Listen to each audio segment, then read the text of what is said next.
Netcasts you love. From people you trust.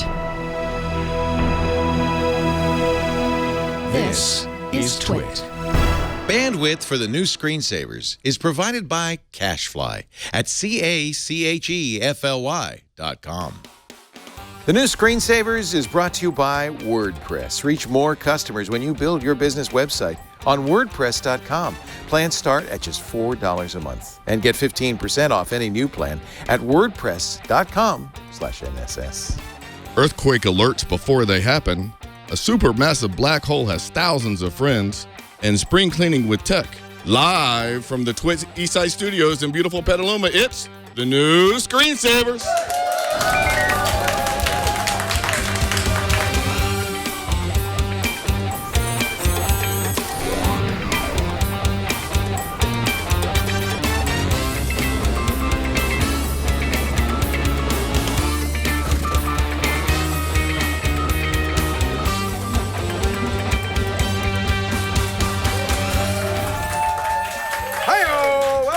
Screensavers, I am Leo Laporte. And I sometimes go under the name of Iain Thomson. The Scotsman's here. This is episode 151 for Saturday, April 7th, 2016. Hi, Iain. Good to see you. Good to see you too. Always a pleasure. Stand back. I'm going to try science. It works every time.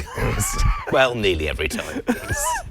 We actually have a scientist on, so you might want to. I know. This is why I wore it. You know, oh, okay. Make him feel at home. This guy's a respected scientist. Coming up, what if you got an earthquake alert? What if you could be aware of an earthquake coming, say 30 seconds before it actually hit? It's a huge fear for someone who didn't grow up in this neighborhood. There is a way, it turns out. We can't predict earthquakes, but we can sense P waves. I've got one coming on right now, actually. The founder of Early Warning Labs is here to talk about their new app, QuakeAlert 2, which will give you up to 30 seconds of warning on your smartphone before the earthquake hit. And they actually they staged a test a couple of days ago in Los Angeles, and it worked. It's actually really quite cool. Odds are that you know about the black hole at the center of our Milky Way galaxy. What? Yep, there is one there, but there's more, in fact. We'll be speaking to astrophysicist Chuck Hailey, who'll be joining us to explain how his team have found thousands of them. That's actually really fascinating. Brand new research just came out. Where do you put your Google Home? Where do you stick your Google Mini? Well, if you're running out of shelf space, or space anywhere, Jason Howell will show us some clever ways to mount yours. I did not write that. And it's that time. Megan Morrone shows you how to spring clean with tech. Plus, we got a Wi-Fi hotspot question coming up in our call for help, and more mailbag questions. But let's start with the big news stories of the day. The Mark Zuckerberg apology tour continues, now 14 years in running. Yes. Very funny article in Wired magazine, Zeynep Tufekci, pointing out that Mark's been apologizing since 2003, even before he wrote Facebook. Mark was a Harvard freshman and wrote something called Face Smash. Yes. Do you remember seeing this or Face Mash, I guess it was? Yeah, you remember he was reading scraping up people's images and sticking them Yeah, he online. scraped pictures from the Harvard Facebook and said hot or not. It was basically a hot or not app, which wasn't original. He didn't invent that either. And he got in trouble. And you may remember in the Social Network, they even talked about this. Yep. He had to write an apology in the Harvard Crimson. And if you read the apology that he wrote in the Harvard Crimson, it sounds eerily familiar. Yeah. Let me pull it up here so I can do a dramatic... It's just been interesting watching them squirm all week, and he's just shown himself to be a weapons-grade wanker when it comes to dealing with other people's... Well, it does make you, when you read these apologies, and it's been going on literally for 14 years, and you understand that Mark has cleverly arranged Facebook stock so that he has 100% control of the company. Oh, yes. He's been very clear about that. It starts to make you wonder about Mark's, I don't know, what's the word, veracity? Here's the apology.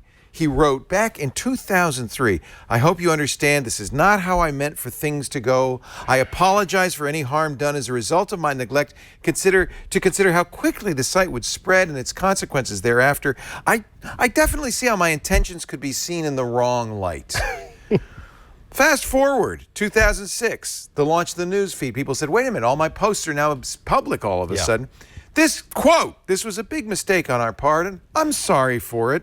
We really messed this one up. We did a bad job of explaining what the new features were and an even worse job of giving you control of them. 2007, the Beacon advertising system. Yep. This is the one where all of a sudden my friends were seeing Leo Laporte just bought adult diapers. Maybe you'd like to too. And this was a little annoying to many people. Just a wee bit. Yeah. Just a wee. Pick the word very aptly. Just a wee bit. 50,000 Facebook users signed a petition saying, "Stop invading my privacy." Here's Mark's apology. You know, at this point, he could start using boilerplate. "We simply did a bad job with this release, and I apologize for it. I'm not proud of the way we handled this situation. I know we can do better." And on and on and on. Every time. Yeah. It's, And now we he's got didn't think it calls. would be so bad. I'm sorry. We won't do it again. And then they do it again. Yeah, I know. It's a pattern that we're seeing here. That, they get caught, then they apologise and promise to change things I around. think it's a But personality flaw, frankly, in Mark Zuckerberg. It's not until they get caught that they Right. that this ever becomes. So the an new issue. one is what? That Mark Zuckerberg sent all the, anytime Mark had messaged you, and apparently he messages people a lot, it's in your Facebook Messenger, and I think people probably saved it, right? I got a message from Mark. All of a sudden, they started noticing these messages disappearing. I know, and it looks like a one-sided conversation's been going on. You're not talking to anybody. There is no Mark Zuckerberg. Who are you talking about? But initially, my understanding is that initially they denied that this was going on, and then once they actually got caught, it's like, well, it is going on, and we're going to roll it out to everyone. Guess what? now. You all get it. But, I mean, okay, you suffer from trolls more than many people, and if somebody starts trolling and slamming someone on Facebook and then deleting the evidence, doesn't this seem like this is going to backfire somehow? Well, Twitter's smart in that sense. You can't delete tweets globally. Well, I guess you can. But they're always set it up. Anyway, I have a solution for this on Facebook. I deleted my Facebook account. So that's that. Nobody's going to message me. Yeah, I know. It's one of the ways to go. I unfortunately have a lot of friends in the UK who I use it to keep in contact with, but there's got to be a better way, and I'm desperate for a social network that isn't quite so grabby with your data. I think that's really the bottom line in all this. We need to come up with ways to do this. I don't think you can trust Facebook to fix itself. I know many people argue. We had a big fight, Jeff Jarvis and I slept on the couch last night. We had a big fight because he said, no. He pointed out Siva Vaidyanathan, who said, this is white privilege to say get rid of Facebook. He said many people in developing worlds, England, developing world, I guess, keep track. Excuse me? We gave you this bloody country. Oh, that's right. Keep track of family and friends this way. My reaction to that, though, is what did you do 10 years ago? Yeah. Weren't you able to keep track of family and friends? Kind of. We used to meet down the pub, but that's not really so much of an option. Now I'm like 5,000 miles away. But so you really need but you need something like Facebook. Something like Facebook, but I would like to do it without dealing with such a company that is being such egregious wankers about this. Yeah. Well, I don't know what to say. The 14-year apology tour continues. Yeah. Apple has now announced. Kind of. So a year ago, Apple brings in 5 tame journalists to explain to them, oops, we made a mistake. When we designed the Mac Pro in 2013, we designed something that was, due to thermal considerations, unupgradable. We can't fix it. Thermal considerations. We're going to throw it out and start over. And Apple said last year, we're not going to have it this year in 2017. Mm-hmm. Fast forward a year later, almost exactly, Matthew Panzarino back at Apple headquarters. He's at TechCrunch. Apple says 2019. But then they take him behind the curtain. Look at all the people. We're using all these pros, and we're watching them, what they do with the Mac Pro, because we want to make something. It's good. This is the line. We're going to shape it by workflows, by your workflows. And, Matthew got nice access to Apple, and so he said, I'm just glad Apple's doing it this way, and blah, blah, blah. Meanwhile, a lot of Mac users are really annoyed that it's taking them this long. I bought that 2013 Mac Pro, Yeah. I mean, that thing is obsolete, and it's still being sold by Apple. Yep. They do have the iMac Pro, but Mac, a lot of Pro users want an upgradable modular system. Apple has specifically designed their systems to be unupgradable as much as possible. So you've got to have the special screw heads to actually get the things off. You've got to have the heat guns. You need suction cups to actually get into the iMac. Yeah, no, I mean that. You need to have Mission Impossible and grade. a heat gun in some way. Suction cups to remove the screen. Anyway, really the question in my mind, and we talk about it a lot on MacBreak Weekly, is really wither the Macintosh. And I'm more and more of the opinion that another story that came out this week, Apple's going to start designing its own chips by 2020 for the Mac. They've been talking about, because we covered that, and it's well, hang on, they said that in 2012, 2013, 2015, and now they're saying it. Well, they do great chips for iOS. Yeah. Certainly. So it wouldn't surprise me Intel stock tumbled, even though it's only 5% of Intel's business. Well, Intel's in a deep. I think there are deeper reasons behind Intel's people willing to share it, because their below 10 nanometer processes are off. They can't do it. They can't do it. They can't do it. They cannot get it right. Samsung is eating their lunch on that score. Yeah. They've missed out on the mobile market yet again. Their servers, they've pissed off a lot of people with Meltdown and Spectre. So far, though, nobody's really saying ARM is our choice on servers. Intel still owns the server space. We've had a couple of people who are just they're looking at it. Yeah, they're particularly on the cloudy side of things. ARM processors seem to work on that score. Anyway, I think this is just yet another indicator that Apple's commitment to Macintosh and Mac OS is fading. They want everyone on tablets. Let's face it. That's where they're headed. Stick a keyboard on it. It'll be fine. Here's the last story before we get to the meat of the matter, our show, and we have a lot of great guests for you. This is something that concerns me a little bit. Ars Technica writing a little bit about the Department of Homeland Security, which has apparently put out a bidding process. They're looking for people who will help them build a database of journalists and media influencers all around the world. I, for one, welcome our new overlords. I have no problems with this at all. Now, yay, okay, go America. Some of this I understand. The idea would be that it's global. So if journalists are writing about Department of Homeland Security in a negative No, I don't understand this at all. Well, no, I mean, I can kind of understand it from a public relations point of view. Every PR company should have a database of journalists that they deal with. That's kind of de rigueur. But this is more like spying on this everybody. Is oh right, if we want to check out this journalist, let's see what they've written, let's see what views they have, and they can do this around the world, and then the response to it. Well, this worries me far more than the original news. Yeah, this is what concerns me. Is there is this tenor in the country, thanks to our administration, that many journalistic entities, anybody who says anything critical of the administration, is fake news. So this was the Department of Homeland Security's tweet. Is this how we communicate now? Is this really how our government communicates with us? From Tyler Q. Holton, who's apparently winner of the third most ridiculous name in the White House. The spokesperson for the Department of Homeland Security. Despite what some reporters may suggest, this is nothing more than the standard practice of monitoring current events in the media. Any suggestion otherwise is fit for tinfoil hat-wearing black helicopter conspiracy theorists. Yeah. The official response from the Department of Homeland Security. Now I'm really suspicious. I know, you're just like... Before it was like, okay, they're just monitoring stuff. Now I'm thinking they're protesting a little too hard. Well, yes. Also, the tinfoil hat thing is weird, because we did a story about 5 years ago. Doesn't work. Somebody tested out tinfoil hats actually amplify signals to the brain.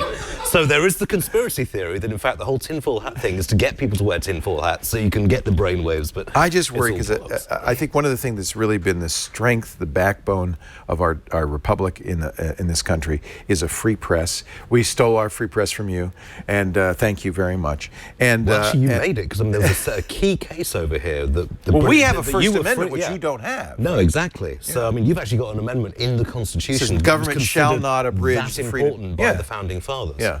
I think that's one of the really, I think, the backbones of our republic, and it's kept us safe for so many years. And as a member of that free press, I really want to keep it that way. And it's very chilling to think of a government agency monitoring United States journalists, by the way, bloggers and podcasters as well. That's cause for concern. Yeah. You're on the list. Yeah, I got you on my list. Anyway, we were going to talk about black holes in just a little bit. What an amazing discovery, thanks to science.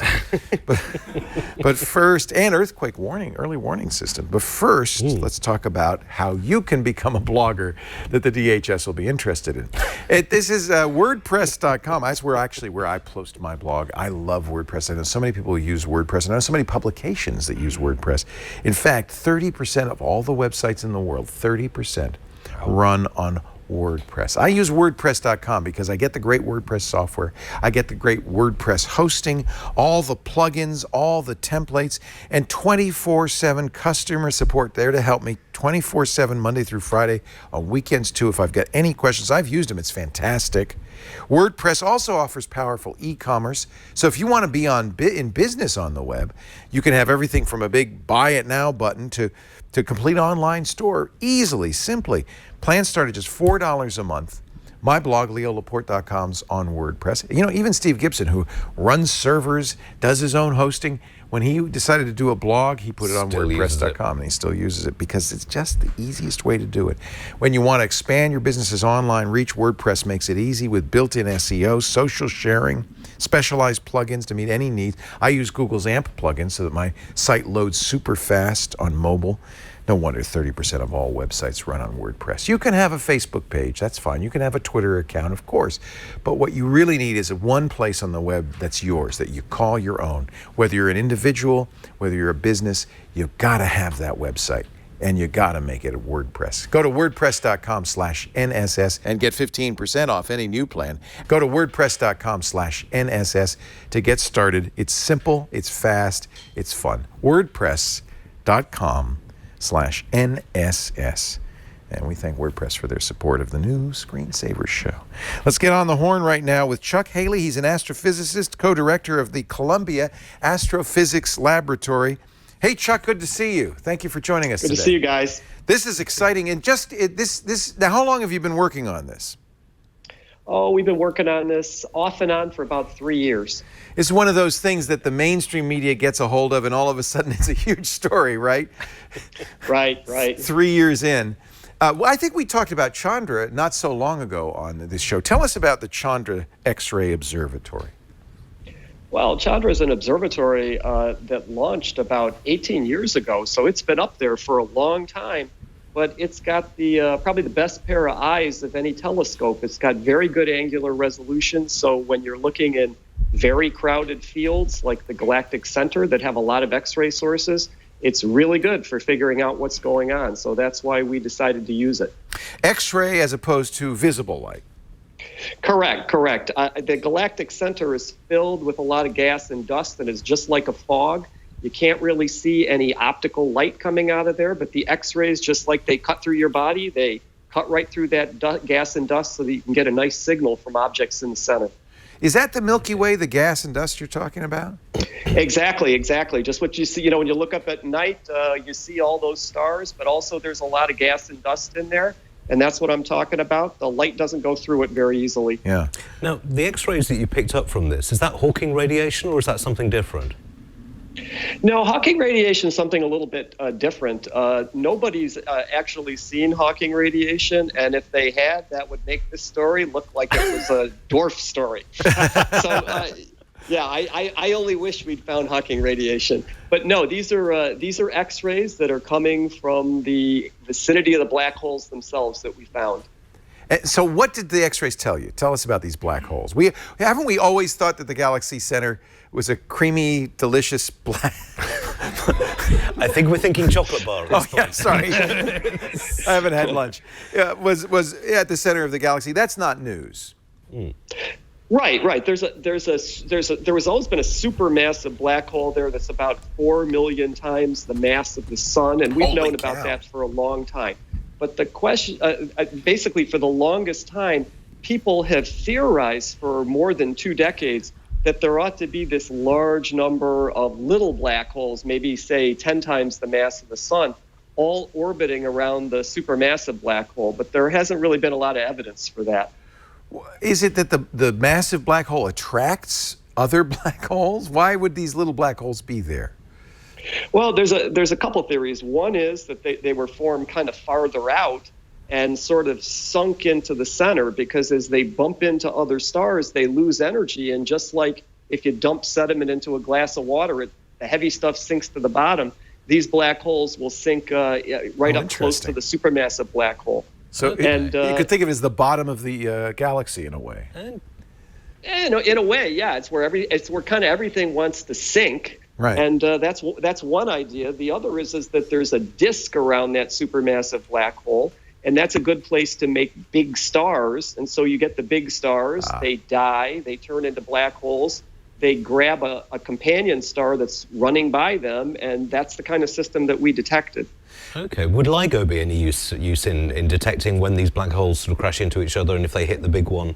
What's LIGO? The gravity wave test. Yeah, that's a great question. I'm sure everybody knows about gravitational wave radiation, and I think one of the neat things that's going to come out of this is the theorists will be able to predict how many events that LIGO ought to see, say, out of the center of other galaxies. Because if you see a lot of black holes in our galaxy, we're really kind of a normal run-of-the-mill galaxy, so you ought to see these things everywhere.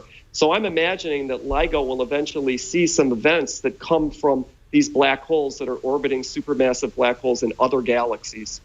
So you mentioned this pair, black hole and another star. That was critical to your discovery. Yeah, before we started, you were asking, how do you see a black hole if it's black? It's black, right? That's the definition of a black hole, is it draws all light into it, right?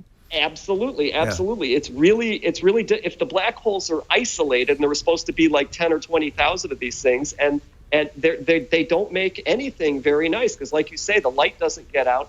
They do eat gas and dust, and they make a little bit of X-rays, but so few they're hard to see. So the trick was, we decided to look for the black holes that have a star, so that you have a black hole and a star orbiting each other, because then gas can come off the star and make a swirly little disk around the black hole. And it's cool. There you go. It's very hot. The picture cool. off to the right. Yeah. And so you can get X-rays from that type of system. Now that only happens for maybe 5% of all the black holes, but those are the ones that we can go after and detect in X-rays. And then you can extrapolate from there onwards to get a general figure of the numbers that are available. Precisely, that's what we did. I mean, you have to make two huge extrapolations. One is, the galactic center is very far away, so we miss a lot of the fainter objects. So that got us from a dozen up to maybe 300 to 500. We're missing most of them because they're too faint. And then only about 5% of the black holes are able to capture a star. So multiply by another factor of 20, and you're up around 10,000, which is actually what the theorists had been predicting. So there's the massive black hole and then 10,000 smaller black holes around it. Right. Holy and cow! So basically, if you're in a spaceship, never go through the center Don't go that way. of the galaxy. Not a good place to be. Not a good place to be, exactly. Wow. And why? How did they predict that number? That's an interesting number. Where did that come from? Well, you have if you're looking, basically there's a whole bunch of stars out there. We know the big ones form black holes. We know how many stars there are, so we can predict from the number of very massive stars how many of them will form black holes. And then from there, you can figure out how many settle into the center of the galaxy. So this is a cool thing to discover, and obviously that's why you got all the mainstream media attention. But what is it? What is the value to you of studying this? What can we learn? Well, for me, the first thing was just, it was kind of a really neat mystery, because the theorists had said there were all these black holes there, and why didn't we see them? Right. So it was really kind of fun to solve that kind of mystery. The other thing, though, is gravitational wave astronomy is the really hot subject now. Oh, yeah. And I think this discovery is really going to help them figure out how many type of gravitational wave events you can see in the centers of other galaxies. And theorists have calculated that, but they can kind of use the numbers we have now to really pin down what that number is in other galaxies. So I'm just an ordinary, humble X-ray astronomer, but it's good to be able to help out the gravitational wave people, because they're kind of going to be the hot topic for the next couple of decades. I've got to say, ordinary, humble astronomer, these things do not go together in the way that you think. Yeah. Okay. That's pretty cool. And of course, it's always great to be able to talk about black holes. There's something about that grabs people's attention, especially kids who are interested in science. When you talk about black holes, they're just fascinated. It's an amazing concept. And they want to know more. And I think that's, if nothing else, the fact that there's, thousands of black holes at the center of our galaxy is pretty exciting news. And then when Andromeda collides, then we're going to get even more. So please don't say that. Even more, yeah.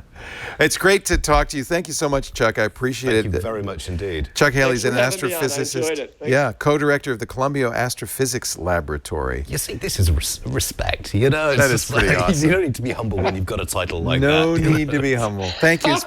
Thank you for spending Okay. some time with us, Thanks, Chuck. We guys. appreciate it. Thanks Take for care. having me on. Wow. Bye-bye. What do you say, 1,500? 10,000. 10? What? Yeah. I mean, that's See- a lot of things getting pulled apart and. Oh, and each one of those is a star that died and then collapsed in on itself and created a far as we super know, I mean, intense gravitational Do you remember field. all the fuss when we thought that CERN was going to the Large Hadron Collider was going to create little mini black holes? Right. Never happened yet, but at the same time, you know. So you think maybe the aliens created a Large Hadron Collider and then turned the center of the galaxy into a massive no-go zone? Well, I don't know. You see, I grew up with Disney, the There's your Disney problem. film, The Black Hole, which I understand if you go Right. down it, will take you into a weird landscape of wrecked machinery. I think that's where Mary Poppins and Dick Van Dyke live. Hopefully so, because his accent was painfully bad. It wasn't an English accent. It was a Hello black there, hole Mary accent. Poppins. Hello, Mary. It's kind of like me trying to do a Texan accent. It just doesn't work. All right. Coming up in just a little bit, we're going to find out how do you can tell about an earthquake before it happens. It's something of great interest to us here in earthquake country. Hey, as someone who's moved to earthquake country and having never had... We don't have tornadoes. We don't have hurricanes. But we have earthquakes. We'll talk about early earthquake detection in just a second. But first, it's spring cleaning time. Megan Morrone has some ways tech can help you. You.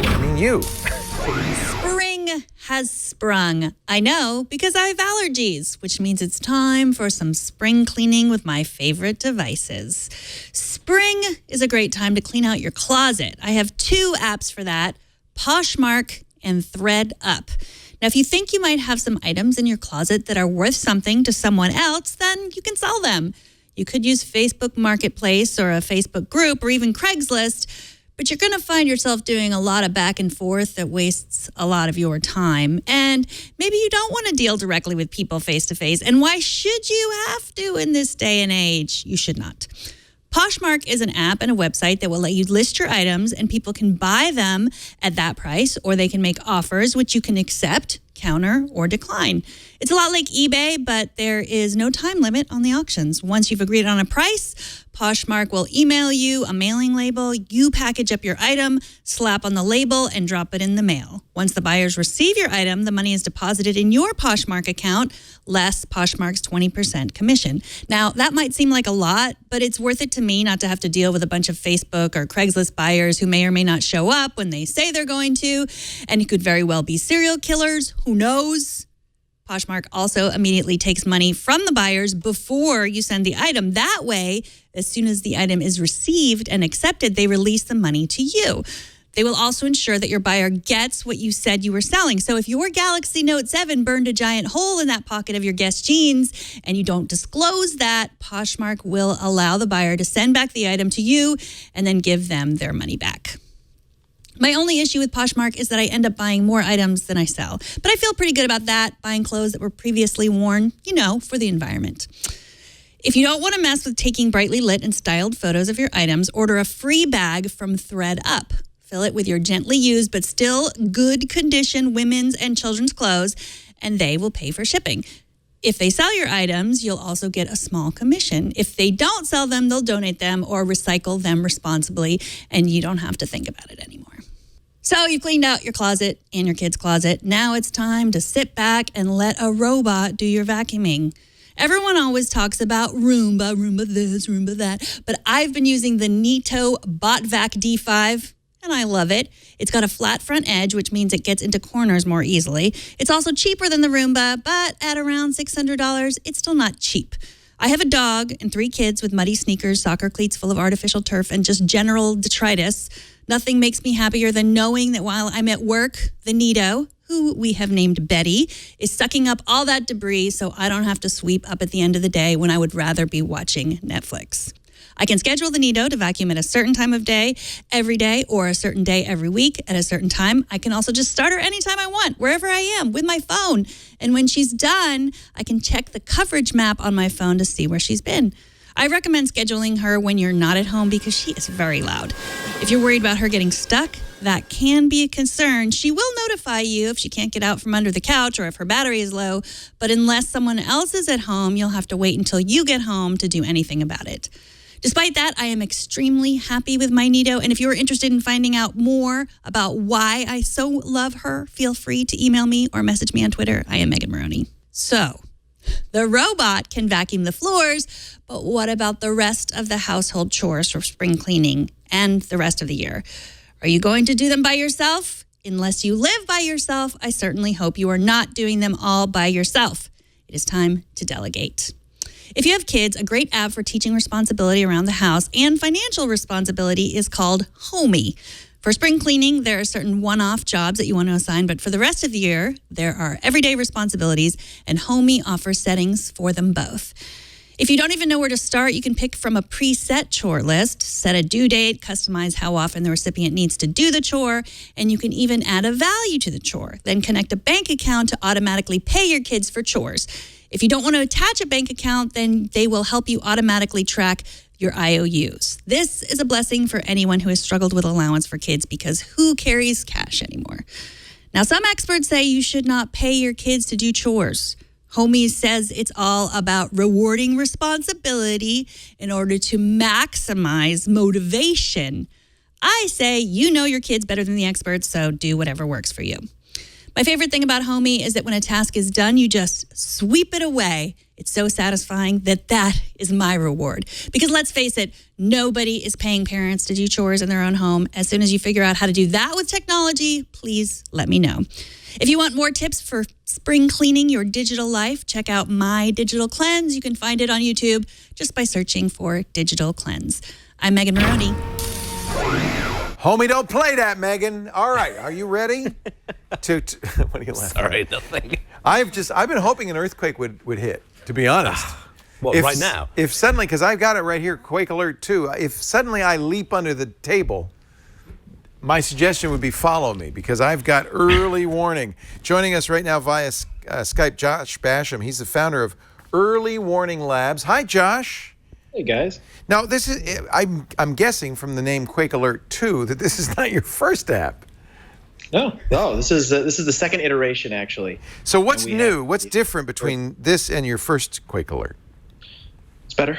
Okay, that's good. Oh, bravo. It's new and improved. All right, good. New and improved. We made some privacy changes. We allowed people to have a little bit more ability to be able to select a static address or allow us to do the location services. So we thought that was going to be an important update for people. If people want to go to the website, earlywarninglabs.com, that's where this comes from, right? Early Warning Labs? Yeah. So we have a wait list there that people can sign up, or people can actually download it and enter their email there to get on that early access. And your list. business at Early Warning Labs is actually selling this information to companies, kind of early warning, because companies need, if they can, even 30 seconds is going to make a big difference, right?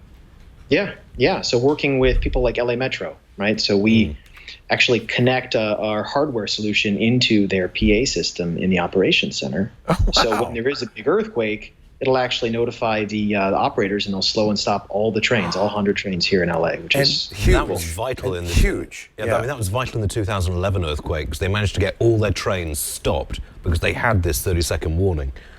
So the actual really limited the number of deaths. Now, this is an earthquake prediction. Correct. Yep. It's not prediction. We still can't predict earthquakes. It's simply early detection. Okay. But you do get a significant time period before the earthquake hits. How exactly does that work? Yeah. So like you said, detecting the P waves. So what's nice is the P waves are emanated out of the earthquake faster than the S waves. And the S waves are the ones that really cause most of the damage. Those are traveling roughly at the speed of sound. So if we can theoretically detect those at the speed of light, right, with the sensor network and the high-speed telemetry, we can actually send those alerts ahead of the earthquake faster than those S waves are propagating. That's where we get that big chunk of warning time. Now, I set my QuakeAlert 2 to have my location, but I also turn on location change. So as I travel around California, now, we should point out, this is what, California, Oregon, what areas of the country do you cover right now? Yeah, so the ideal sensor density has been reached in Southern California and up in NorCal as well. Okay. But we also have coverage in Washington and Oregon. Okay. They have a lot less sensors than we do down here in California, but they're working really hard to increase that number of sensors right now. And who runs those sensors? Is that the U.S. Geological Survey? Yeah, so that's our official partner, the USGS. Okay. Okay, it's interesting because I was in my very first earthquake after coming here wasn't in California. It was on the East Coast with the Virginia quake, and we knew about it before the earthquake actually hit because people's Twitter was going earthquake, and then all of a sudden it started shaking. So it's that speed of light versus speed of sound. Those are the S waves, Exactly. though. So as the earthquake hits close to the epicenter, the center of the earthquake, those people tweeted, and that tweet spread faster than the S waves spread through the ground to you. But this is even faster than that. It sounds like. Yeah. Wow. Yeah. So top end, best case scenario, we can do 90 seconds. Really? Here in California. But it's going to be a very, very rare instance. Realistically, it's in the lower, teens, maybe 20, 30 seconds. And there is some latency in the phone itself, isn't there? I mean, it's going to take a while once you get that signal to send it out through the internet and then have the phone respond. Yeah. So there's challenges. There's a lot of challenges with the mobile alerting. The app that we have is free. It's a best effort solution. That's why, having a solution like our commercial solution that connects to the fire alarms and plays the alerts. That's a little entire faster. building. Got it.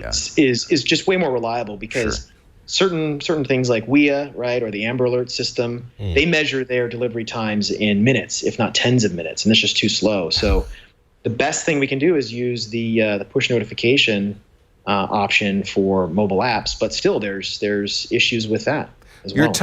Your timing was good, though. Here's a tweet. There were people in the earthquake that just happened a couple of days ago in Southern California who had your app and knew ahead of time. So it did work. It worked. Yes, it worked. Now, Yay! there's an asterisk to that, though. It's because of those privacy changes. This instance here that you're showing, actually, it had only when I used the app for when we could actually locate the user. So it hadn't been open for a long time, as an earthquake early warning app hopefully isn't used very much, right? We didn't know exactly where that user was. So they actually got an alert based off of their previous location. It was immediately when they opened the app, it was updated. But they would have had a little bit less than the warning time that was shown. But so I've turned on always show my location. Yeah. Is that going to kill my battery? It shouldn't. Okay. No.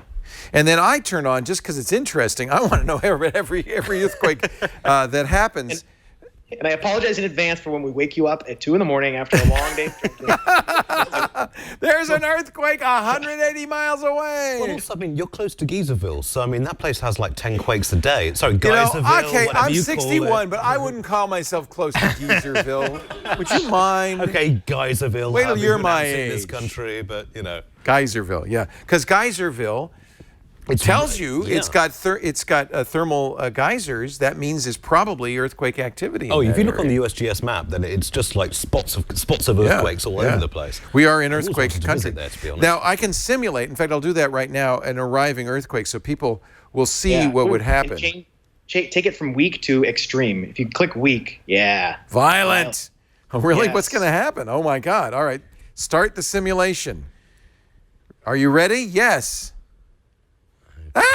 Drop and cover, drop, hold on, Okay, that's not too bad. I think I have the sound turned off. Would I be hearing a big loud... I look at this desk and I think it's going to... It's real! Let me do that again with the sound turned up, because would there be an alert as well? Yeah, so what's this is a test. Oh, geez. Earthquake, violent shaking. Wow. Grief. Can you imagine just falling off to sleep generally at about midnight and then that goes off? It's like, crap. Now in Geyserville for sure. Wow, that's cool. So you're telling me if I leave this on that I'm just going to hear this kind of stuff. All right, I get it now why I might not want to have that on at night. But you know what? Maybe I would, because it might give me the chance, just a few seconds to get to safety. If it gives you enough time to get under something sturdy, then you know. Well, I often at night we'll allow users to change that threshold in the next release that we release this summer. So people can actually have have it on and not worry that something silly is going to wake them up in the middle of the night. Right. Well, as you could see, because I had my notifications turned off, I did not hear anything, so that wasn't too bad. You can change the event ordering by date of event, by distance from epicenter, by magnitude power, by shaking intensity felt.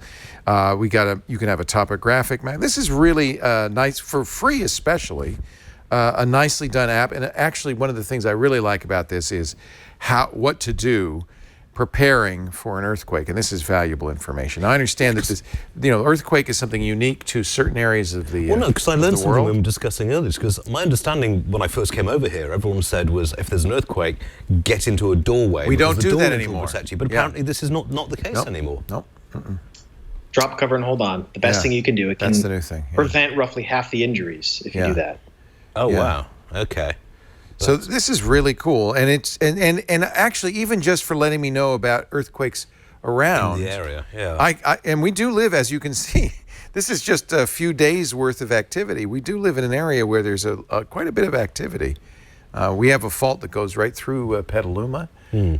So all right, good. Well, when I came over, I've always been told that pets are very good at sensing earthquakes. And then when I was actually awake for the Napa one at about 2:30 in the morning or something, and before it happened, the cat just sat there looking bored, licking itself. And then while it was going on, the cat just looked bored and licked itself and didn't run around. It was like, you're useless, Boo. This is not good. It's just, I like the idea of this app a lot better. The last earthquake we had here that I felt, I was the only one in the family who felt it. I leapt out of bed and run around in a circle going, earthquake, earthquake, earthquake.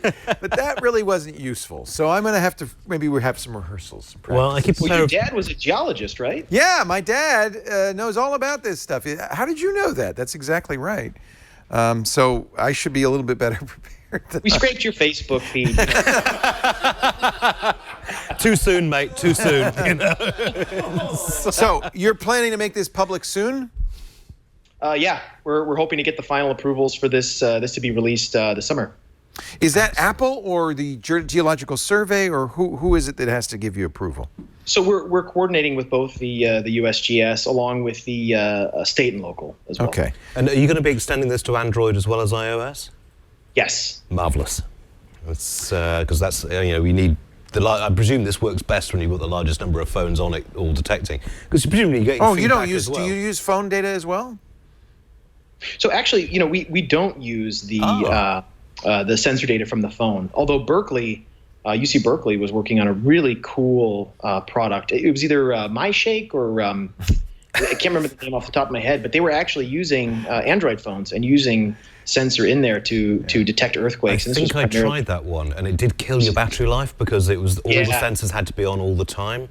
But mine said either there's an earthquake happening, or you're having a really good time right now. All right. I don't think the phone sensors are going to work as well as the P sensors. No, I would rather have the P sensors, to be quite frank, because you want that early warning. It can make all the difference, just getting enough time. Josh, can people apply to get this early? I got it early because we know somebody, you. But can people apply to get this early now on the website, or is there any way to get involved? Yeah, they can either sign up on the website or they can actually download the app and plug their email in. Okay. And are you giving out invites now, or is that... So we're not doing that now, but the people that actually sign up will be the first ones invited to use it. Nice. Excellent. Really cool. Earlywarninglabs.com if you want to know more about the service that they provide people like the LA Metro. And if you want to get the app, you can get it there, or just search for QuakeAlert 2, one word, QuakeAlert, II for 2, on the App Store. I found it right away using that. The App Store is always a little flaky finding things, but maybe it's easier to go from the website. And then Android folks, you're going to be able to get it in a few months.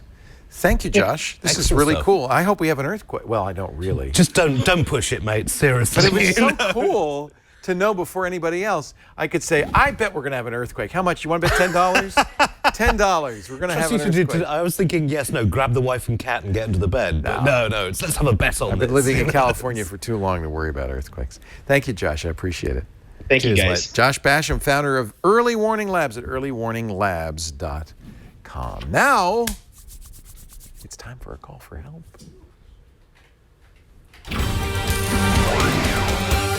On the line from Perth, Amboy, New Jersey, Miguel. Hello, Miguel.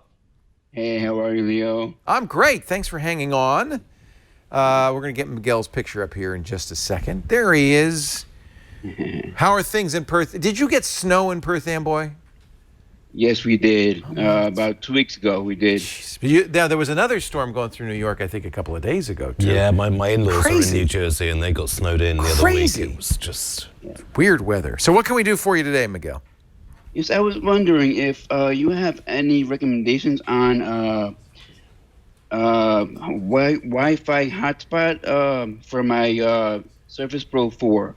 I use my computer on while traveling, like let's say for on planes and also in airports and also in public areas. I just like to know if you have any recommendations on hotspot. So obviously, a plane is not a good place to use hotspot. They tend to frown on that one, but the airport is a great place to use it 'cause you've got time sitting around. I recently bought one of the first Windows on ARM computers, the new HP NVX2, and that has an LTE slot. Actually, Microsoft now, for a significant premium, makes a Surface Pro that has an LTE chip in it. You do pay through the nose for that. But it's a great thing. This X2 gets 20 hours of battery life. Plus, I'm always connected. It's a little slow because it's running on a Snapdragon, but I just love the idea that I don't have to think about it. I'm always connected. Now, I have to admit, there's Wi-Fi everywhere now. Up to a point, but I mean, I just wanted to ask, I mean, have you considered using your phone as a hotspot? Because, I mean, a lot of phones now, you've got the ability to turn it into a hotspot, so that's one possibility.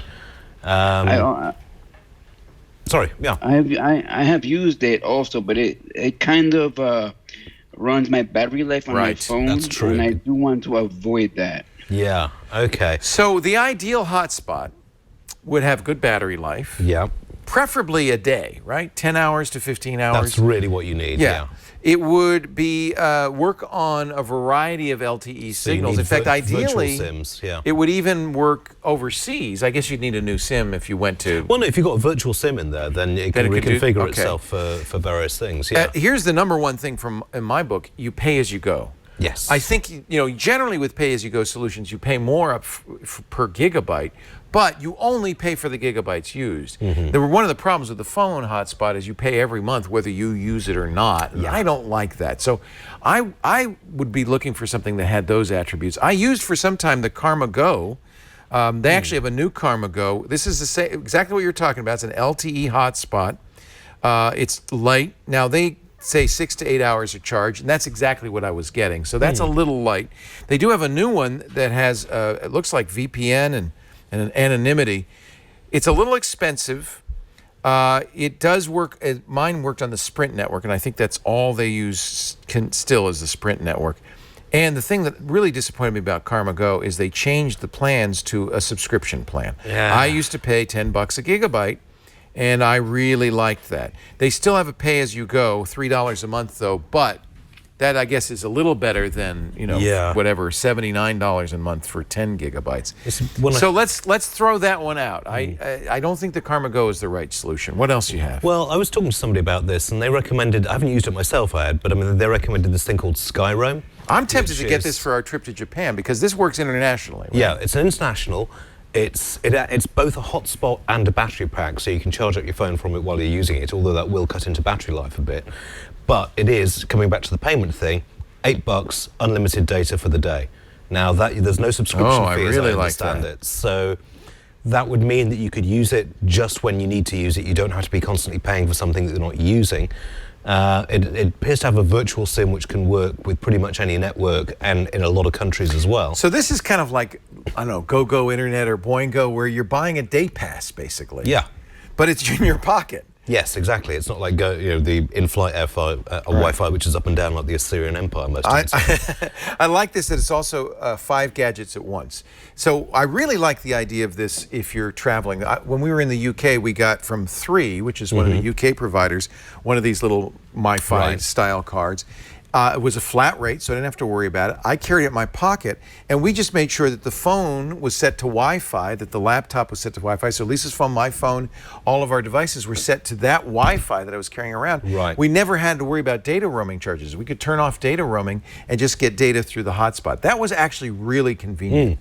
I wish it had better battery life. That's why long battery life has become one of my key things. I don't know what the Skyroam offers, but it has I think it's going to be pretty good because it doesn't have a big battery pack. Yeah, it's got a battery pack built in, so you can actually charge up your phone while you're using it in emergencies. Wow. The other one thing I always take to airports when I'm traveling is a little 3-plug adapter extension, because you know what it's like trying to get a plug at an airport.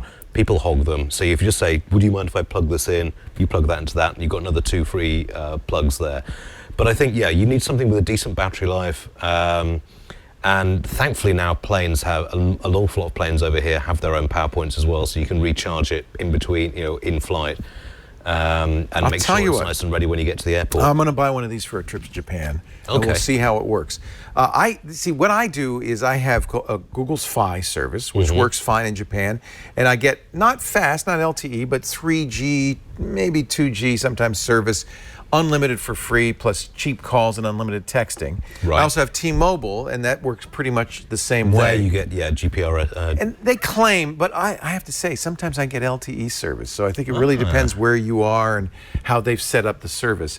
So I'm going to bring those two to Japan, and in the past, that's really been enough, especially given the Wi-Fi nowadays is everywhere. But let me get one of these. They allow you, 2 different ways of doing it. You can buy it if you're going to use it all the time, or the device itself. You can rent it, and they say if you're only going to use it once a year, you might want to rent it. It's $9.95 rental per day, and I presume that includes the bandwidth. So it's $1.95 more than just paying for the bandwidth, right? But compared to the amount of the charges you get charged by some commercial Wi-Fi providers, this is going to save you a lot of money. Yeah. So I have heard a lot of good things about this. This is Skyroam. And it has good battery life. It has a day rate, which I like even better, really, than a gigabyte. Well, yeah, I mean, a day rate with unlimited data, which is, because I'm sick of data over its charges. Right. It's just such a pain. And if you're going to be gone for a long time, they say 16-hour battery life. Now we're cooking with gas. Oh, you know what else I like? USB-C connector. I am so tired of devices that still have micro USB. I just want to bring USB-C with me on all my trips because everything I use, except for the iPhone, charges with USB-C. So this looks like a pretty good choice. We don't have direct experience, Miguel, but does that seem like something you would be interested in? Skyrim, I would think so, yes. It's a possibility, yes, it would be. Yeah. There's also, you mentioned Alcatel has some of the T-Mobile link zone. T-Mobile are very keen on this. It's mainly, it seems to be their key, their main hotspot these days. But, I mean, it's small, it's, it's relatively convenient. But small tells me no battery life. Yeah, exactly. You don't get... I would prefer to have a lot more battery life and have something slightly chunkier than have something, that, it doesn't do a bulge in your pocket, but how long does it last for? You see they're saying 6 hours, which is really pushing it. I would want, ideally, 8. Because the amount of time you can get stuck in airports just trying to, get stuff done and having to keep an eye on the battery power the whole time is not fun. I'm buying my Skyroam Solis right now, and I will, $149, and then, as we said, $8 or $9 for a day pass. Yep. Unlimited. That sounds like a pretty good deal. And they have a $99 for the whole month.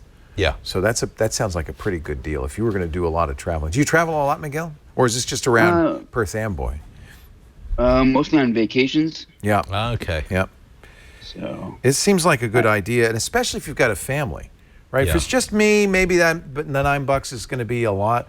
But if it's me, Michael, Lisa, it's my watch, it's my phone, it's my tablet. Yeah. I think I might get my $9. $9. You get your money's worth for that. Yeah, I think so. So there's 3 choices for you. We don't have direct experience with any of those. Verizon has a travel pass for $9.99 a day. I think that a lot of cell phone companies now do that. But again, that drains the battery on your cell phone. And I like the idea of one Wi-Fi device that everybody's attached to. I think that seems like a great way to do it. But if you bought a power bank and plugged your phone into it and used it as a hotspot, that might be another way to go. Well, I'll come back from Japan May 5th, and I'll give you a report on the May 12th screensavers. How about that? Perfect. Thanks, Miguel. Hey, it's great to talk to you. Very much. And Leo. I'm sorry. I just wanted to add that I've been watching you from way back, from the days of Tech TV back in the late 90s. And in the past few months, I've been. I'm proud to see that you have come back. You're going to make me cry, Miguel. That's really nice. I remember Megan. Back then, Adam Sessler. Yep. Martin Sargent. Yep. All of you guys. I mean, I think you guys have. How do I say? Put my knowledge in technology way up there. You must have been a kid when you started watching. I was like maybe 17, 18 years old. Thank you. You know, every time I hear this, of course I hear this a lot, and it makes me happy every time because I feel like we made a lot of geeks in our days.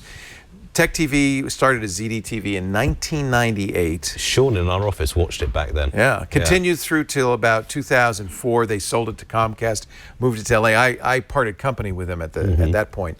But those years for me, between 1998 and 2004, were just as exciting and important for me as I think for a lot of the people I meet all the time. And guess what? May 11th, which is a month off, we are going to celebrate the 20th anniversary of the launching of ZDTV. Wow. 20 years ago. So Miguel, maybe we'll do something on the screensavers the next day. I don't know. Awesome. Thank you, Miguel, for your nice words. I Cheers, really mate. appreciate it. Thank you very much. Makes me feel like my road to Geezerville has been paved. You're not going to let that go, are you? Thanks, Miguel. Take care.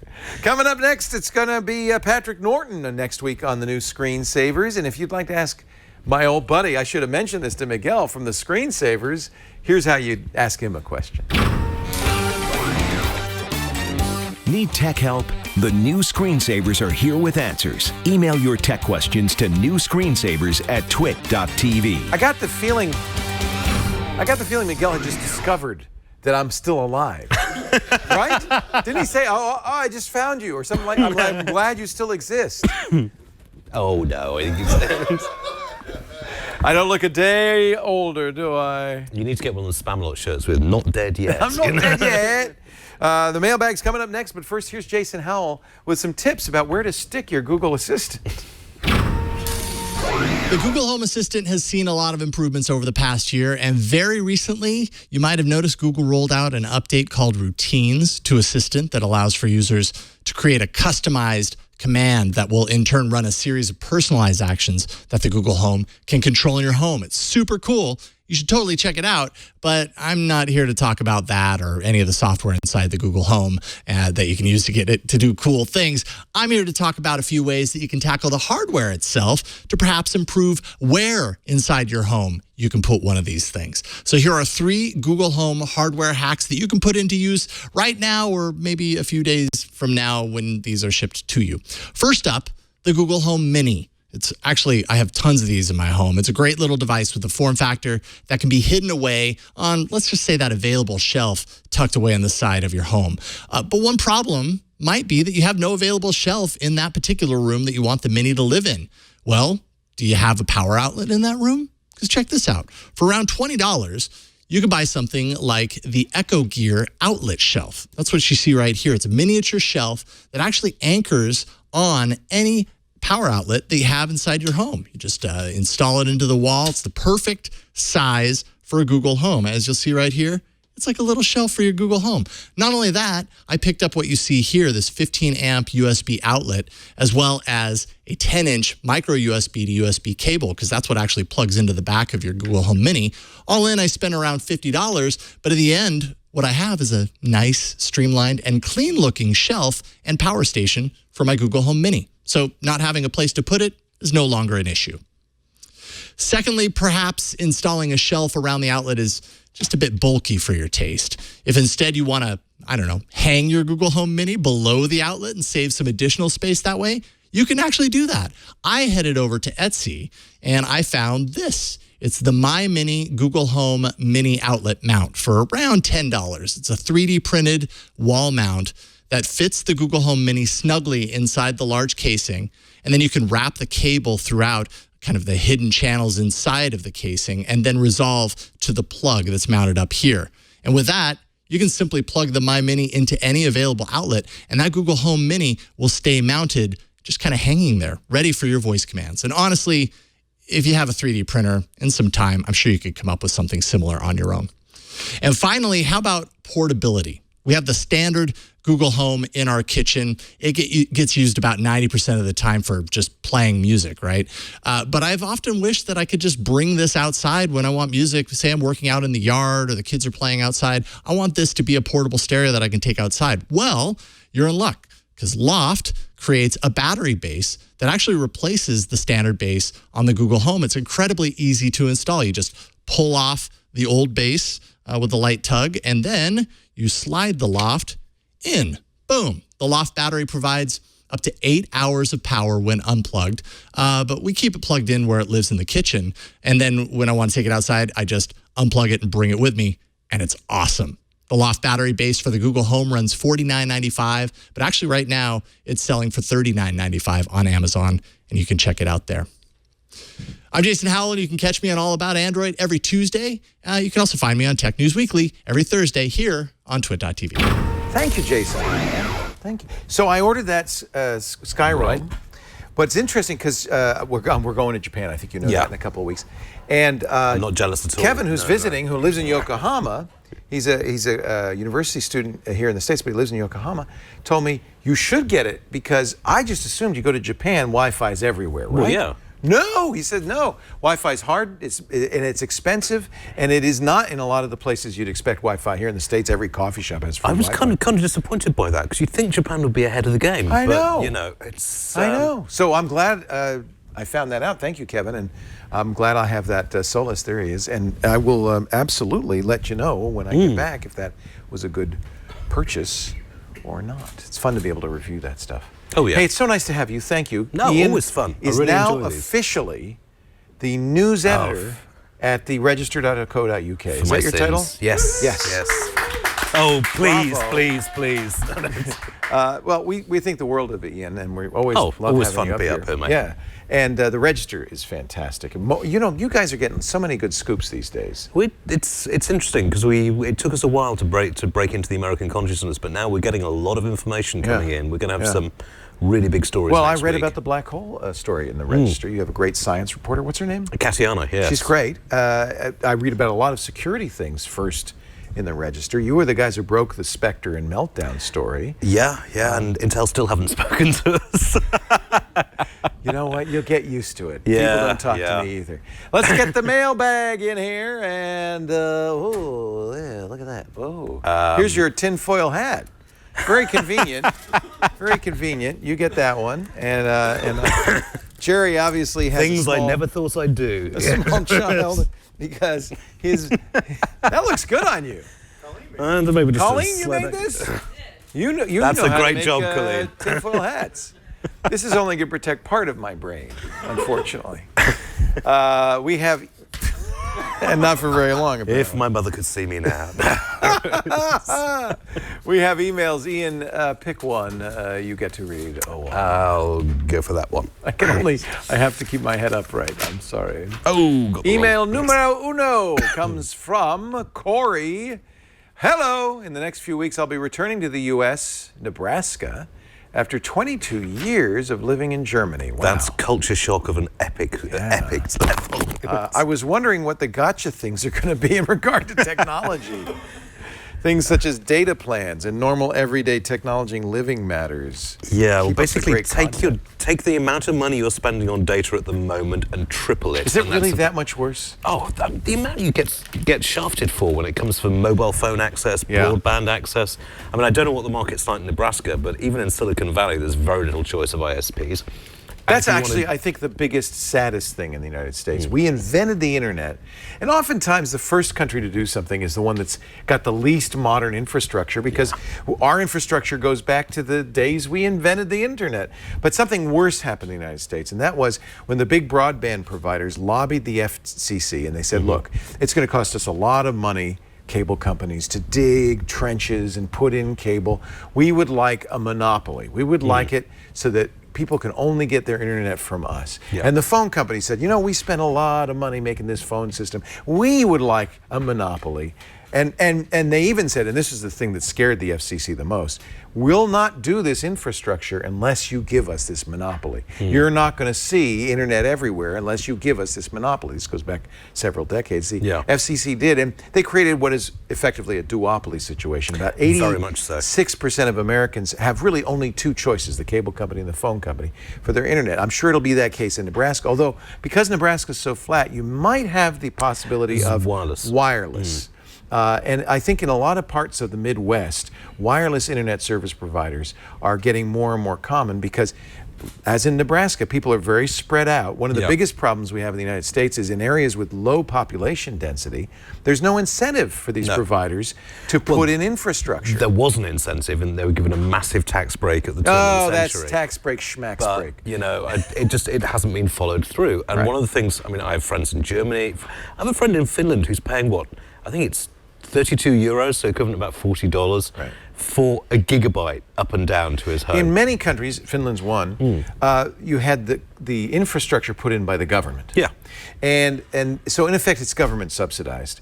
It's not private. Well, no, but they on put top the infrastructure in, but then they let competition go on within that infrastructure. And if we were going to start over from scratch, that would be the way to do it.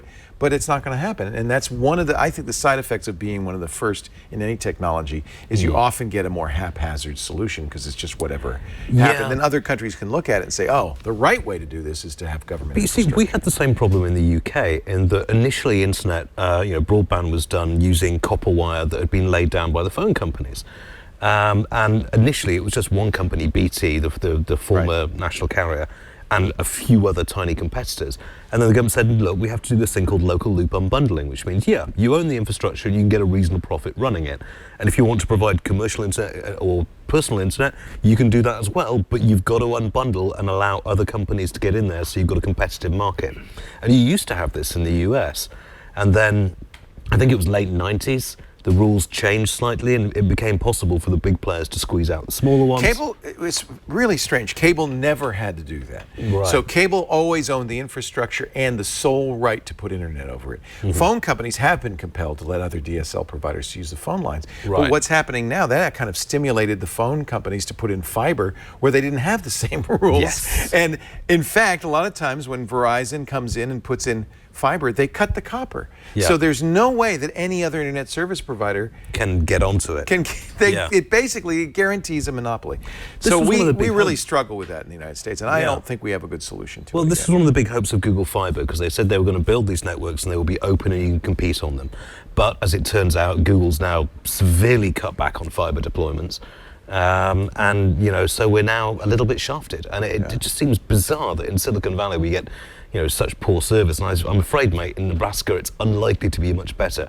I may be wrong. I haven't actually been there Depends myself. if you're in the city. If you're in the country, you might be really out of luck. But if you're in Lincoln, for instance, somebody's looking at the directory and they said you can get, what was it? It was a pretty good deal. I can't remember, for $140 for 10 gigabits, something like that. So in the cities, the denser the population, the more likely you're going to have some choices. But with Germany, they have a functioning competitive mobile market, so your mobile costs are going to be a lot lower. They've got a functioning internet market, so again, the costs are going to be that much lower.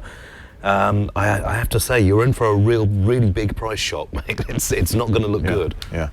As for other technology items, I don't think that there's any difference in the kinds of goods you can get. I think it's probably the same.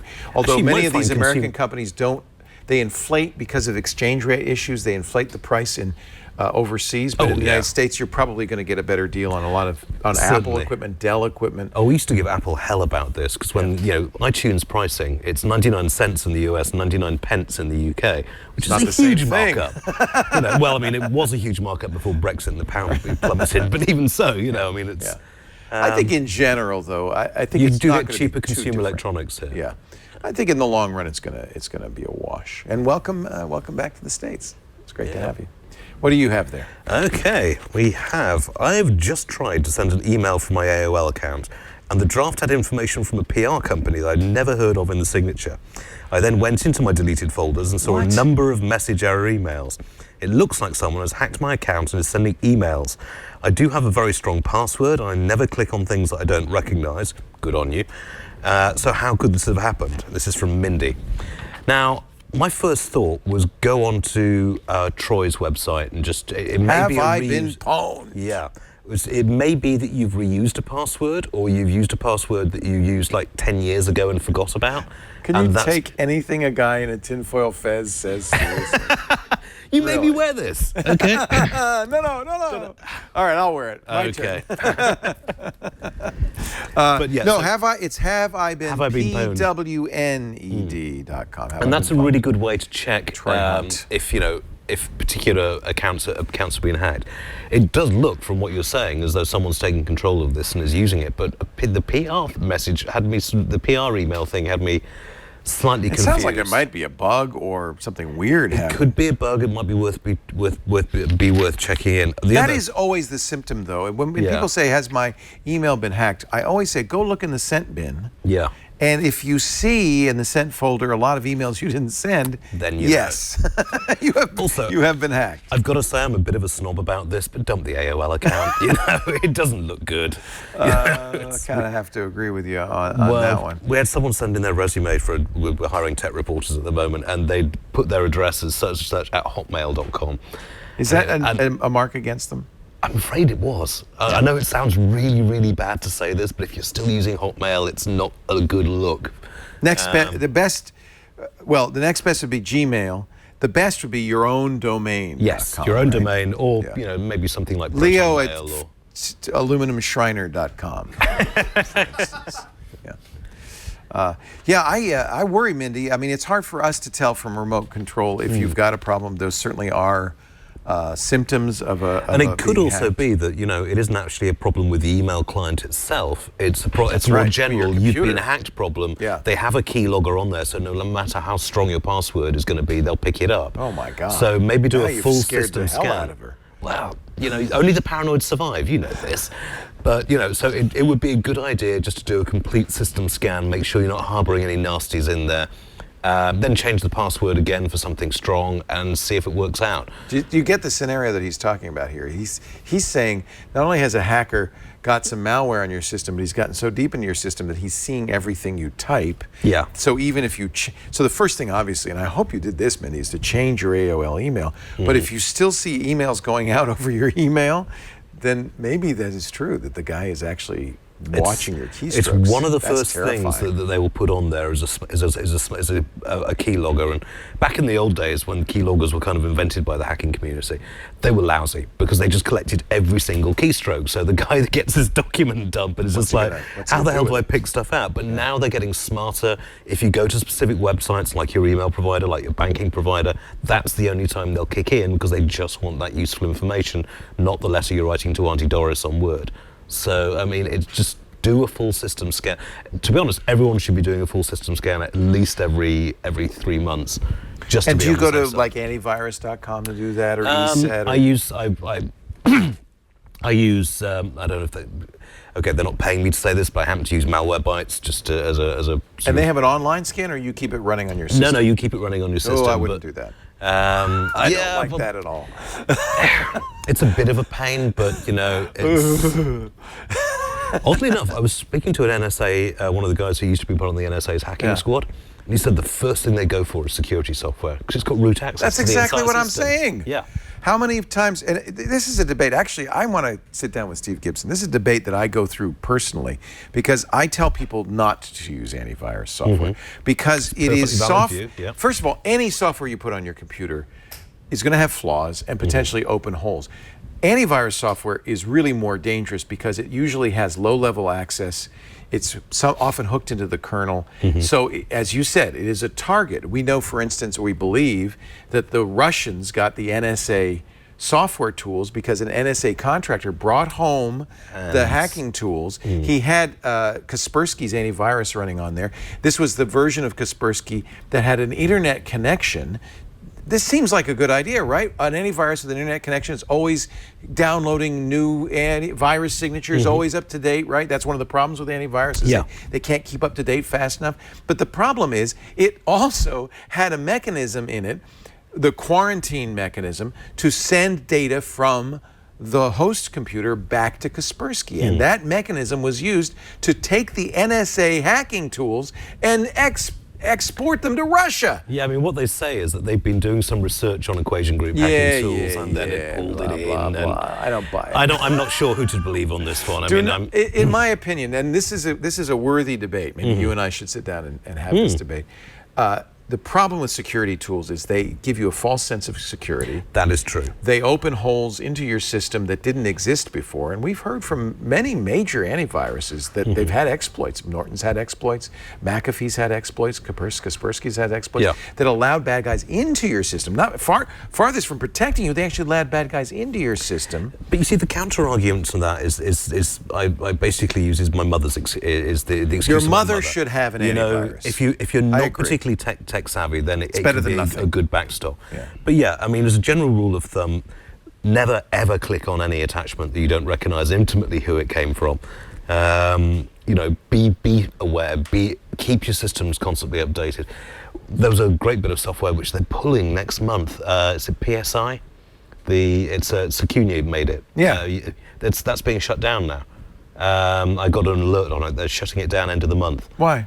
Apparently the company that bought it doesn't want to maintain it. Yeah. But this was a great bit of software. That's another which problem. Scanned all the applications on your system and told you which ones need updating. And you need a bit of software like that on your system. First thing I would tell your mom, stop running Windows, but that's another story for I'm tempted to put her onto a Chromebook, to be honest, because that would save me an awful lot of tech support. Better than getting an antivirus, get a Chromebook. Anyway, so good to see you. Thank pleasure as always. Thank you all for watching, for sending your big questions. Audience today. Thanks for and coming. Thanks to our studio audience. We always love having people in studio. If you want to be here, just email tickets at twit.tv and we'll make sure we have a spot for you. If you can't be here in person, you can always watch live on the video stream. That's twit.tv/live. And if you do that, I encourage you to join us in the chat room. Lovely people in there. IRC. There are indeed. And plus, if you log in a little early, you can see all the kerfuffle that goes on beforehand. And always fun. Yeah, watching live. Words. Yeah, watch all the English swear words. If you can't be here in person or during our live stream, which is, by the way, Saturday afternoons, 3 p.m. Pacific, 6 p.m. Eastern, 2200 UTC, you can always get on-demand versions of everything we do. Most people, that's how they watch or listen. We have audio and video at twit.tv/NSS, or get your Pocket Cast, your Overcast, your Stitcher, your TuneIn Internet Radio, your Apple iTunes podcast, your Google Play, whatever you listen to, subscribe. That way you'll get every episode. You know what I do? I get up in the morning and I tell my Echo, I say, Echo, listen to the new Screensavers. And it just plays magically. It just plays. So that's what I do. You see, I refuse to have one of those things in my house, so I have to get the phone and push a button like that, and then it plays it to me. But oh, that's interesting. Yeah, no, I don't. I've never heard of that.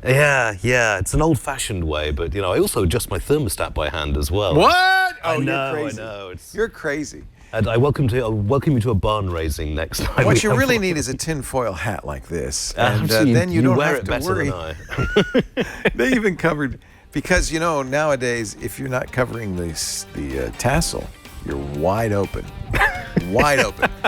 Tassel in the middle attacks. Don't knock it.